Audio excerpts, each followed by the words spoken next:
The diagram shows two touching circles, one of radius 16 centimeters and one of radius 8 centimeters, with an elastic band wrapped tightly around.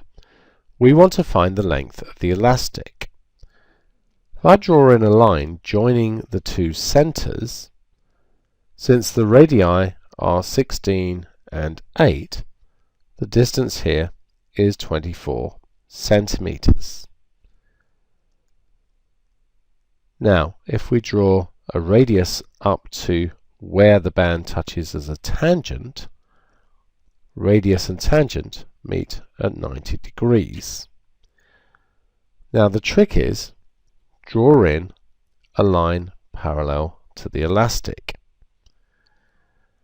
This is then a right angle, and then of course that has to be so that we get 360 in this quadrilateral.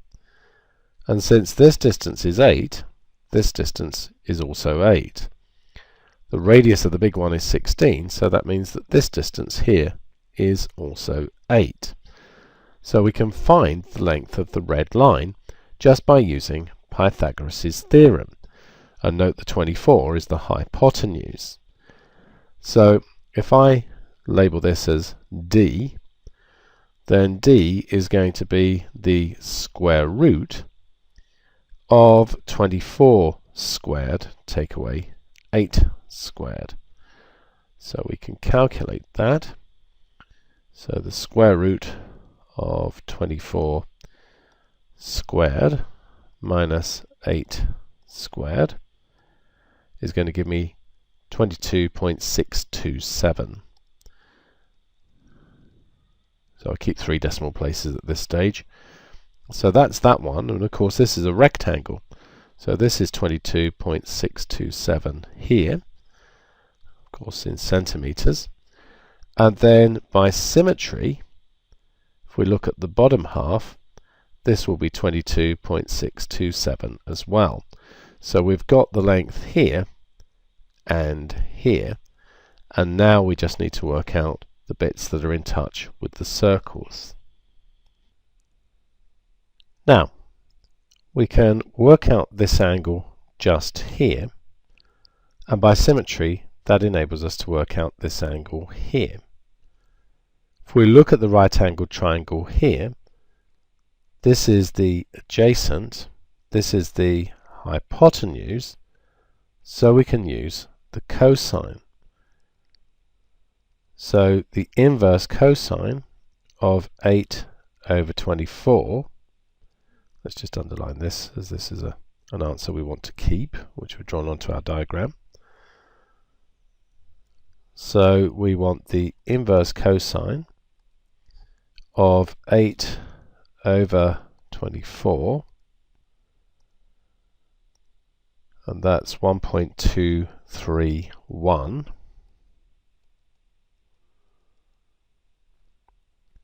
And if I call the entire angle here theta, by symmetry, theta is just going to be twice that last answer. So we'll just multiply that by 2.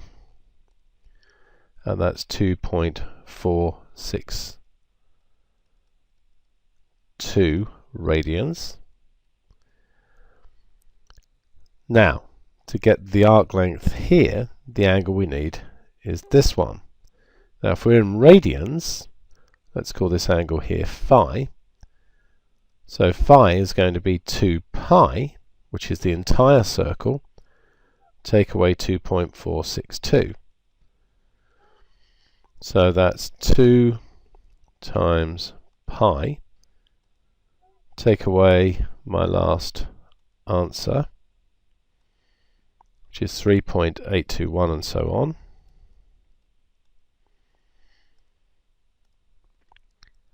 And since we're in radians, we can just use L equals r theta. So if I call this x, that's just going to be equal to the radius, which remember is 16,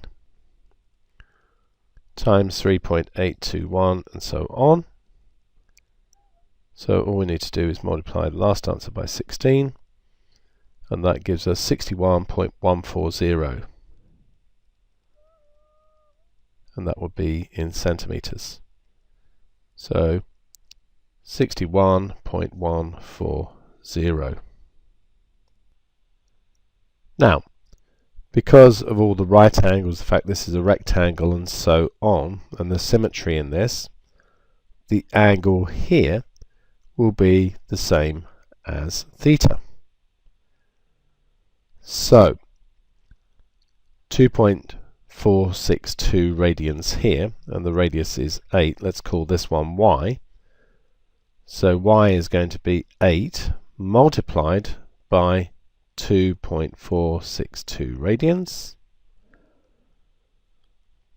So that's going to be 8 times, and we've got the whole value up here, so let's use that. And that's going to be 19.695. Since we've used that whole value, I probably should write this as 461 ...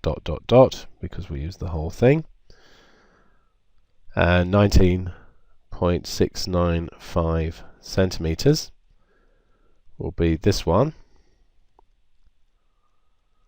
And so all we need to do to get the length is do the 61.140, add the 19.695, and then add on the two lots of 22.627. So we just need to calculate those. So 61.140, add 19.695, add two lots of 22.627, and that's 126.09, in this case, centimeters.